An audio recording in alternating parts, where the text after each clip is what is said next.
അപ്പോൾ welcome back to Venus boutique. നമ്മൾ പറഞ്ഞിരുന്ന പോലെ ഗീവ് അവേയുടെ വിന്നറിനെ അനൗൺസ് ചെയ്യാൻ വേണ്ടിയിട്ടാണ് ഇപ്പോൾ വന്നിട്ടുള്ളത്. നമ്മൾ പറഞ്ഞിരുന്ന സാരീസ് എന്ന് പറയുമ്പോൾ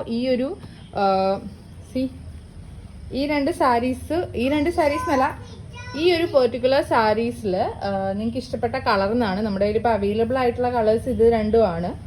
പിന്നെ അപ്പോൾ അതുകൊണ്ട് തന്നെ കളർ ചോയ്സസ് കുറവായതുകൊണ്ട് തന്നെ നമ്മൾ വേറൊരു പെർട്ടിക്കുലർ സാരിയും കൂടെ ആഡ് ചെയ്യുന്നുണ്ട്. മൊഡാൽ സിൽക്കിൽ സെമി മൊഡാലിൽ വന്നിട്ടുള്ള സാരിയും കൂടെ നിങ്ങൾക്ക് ചോയ്സിൽ ആഡ് ചെയ്യുന്നുണ്ട്. ഇതിൽ ഏതാണെന്ന് പറഞ്ഞാൽ നിങ്ങൾക്ക് ചൂസ് ചെയ്യാം. ഓക്കെ, അപ്പോൾ നമുക്ക് ഗിവ് അവേ വിന്നറിനെ ആദ്യം നമുക്ക് സെലക്ട് ചെയ്യാം അല്ലേ. അപ്പോൾ നമുക്ക് നോക്കാം ഗിവ് അവേ വിന്നർ ആരാണ് എന്ന്. അപ്പോൾ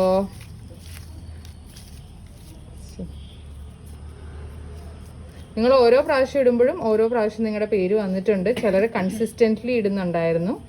നമ്മൾ വീഡിയോ ഇടാൻ കൺസിസ്റ്റൻ്റ് അല്ലായിരുന്നു എന്നിരുന്നാലും വീഡിയോസ് കൺസിസ്റ്റൻ്റ് ആയിട്ട് സ്റ്റാറ്റസ് ഇടുന്നവരുടെയൊക്കെ പേര് ഇതിനകത്ത് വീണ്ടും വീണ്ടും ഇട്ടിട്ടുണ്ട്. അപ്പോൾ നമുക്ക് ജസ്റ്റ് ഒന്ന് നോക്കാം ആരാണ് വിന്നർ എന്നുള്ളത്. സിന്ധു കുഞ്ഞുമോനാണിത്. ഇത് കണ്ടോ, 6 എഴുതിയിരിക്കുന്നത് 6ാമത്തെ പ്രാവശ്യം പേരിട്ടിരിക്കുന്നതുകൊണ്ടാണ്. അപ്പോൾ സിന്ധു കുഞ്ഞുമോനാണ് ഇന്നത്തെ നമ്മുടെ വിന്നർ. ഓക്കെ, അപ്പോൾ സിന്ധുവിന് കൺഗ്രാറ്റുലേഷൻസ്. അപ്പോൾ ഏത് സാരിയാണ് വേണ്ടതെന്ന് നമ്മളുടെ അടുത്ത് കമ്മ്യൂണിക്കേറ്റ് ചെയ്യാം. അപ്പോൾ ആ സാരി നമ്മൾ അയച്ചു തരുന്നതായിരിക്കും. ഓക്കെ, പലരുടെയും പേരുണ്ട് കേട്ടോ, നിങ്ങൾ ഇട്ടവരുടെ പലരുടെയും പേരുണ്ട്. അമ്മു പട്ടാരമ്പരം, ജയശ്രീ മുരാപ്പക്ക,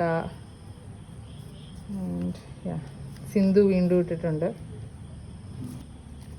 ഏഞ്ചൽ റോസ്, കണ്ടില്ലേ,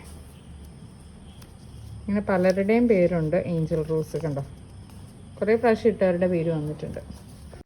അപ്പോൾ ഗീവ് അവേയിൽ പാർട്ടിസിപ്പേറ്റ് ചെയ്ത എല്ലാവർക്കും ഒത്തിരി താങ്ക്സ് ഉണ്ട്. നിങ്ങൾക്ക് ഇപ്രാവശ്യം കിട്ടിയില്ലെങ്കിൽ നെക്സ്റ്റ് ടൈം ഉറപ്പായിട്ടും കിട്ടും. യു ക്യാൻ സി ഒരുപാട് പേരല്ല കോൺടെസ്റ്റ് ചെയ്യുന്നത്. കുറച്ച് പേര് ഒരുപാട് തവണ ട്രൈ ചെയ്തിട്ടാണ് അവരുടെ പേര് ഒത്തിരി ടൈം വരുന്നത്. അപ്പോൾ പ്രോബബിലിറ്റി ഓഫ് വിന്നിങ് കൂടുതലായിരിക്കും. നമ്മുടെ നെക്സ്റ്റ് ഗീവ് അവേ ഇവിടെ അനൗൺസ് ചെയ്യാണ്. നിങ്ങൾ വീണ്ടും ഇതേ റൂൾസ് വെച്ച് പാർട്ടിസിപ്പേറ്റ് ചെയ്യുക. അതായത് അടുത്ത പ്രൊഡക്റ്റ് വീഡിയോ മുതൽ നിങ്ങൾ വാട്സപ്പ് സ്റ്റാറ്റസ് ആയിട്ട് സെറ്റ് ചെയ്യുക. അതിനുശേഷം 20 hours എങ്കിലും കീപ്പ് ചെയ്തിട്ട് 50 വ്യൂവേഴ്സിന് മുകളിലുണ്ടെങ്കിൽ നമ്മുടെ വാട്സപ്പ് നമ്പറിൽ ഒന്ന് അയച്ചു തരാം. ഓക്കെ, സ്ക്രീൻഷോട്ട് എടുത്തിട്ട്. അപ്പൊ നമ്മുടെ ഗീവ് അവേ ഗിഫ്റ്റ് എന്താണ് കുറച്ച് ദിവസത്തിനകം അനൗൺസ് ചെയ്യുന്നതായിരിക്കും. അത് ചിലപ്പോൾ സാരി ആയിരിക്കാം, ദുപ്പട്ട ആയിരിക്കാം, അല്ലെങ്കിൽ മറ്റെന്തെങ്കിലും സ്പെഷ്യൽ ഗിഫ്റ്റ് ആയിരിക്കാം.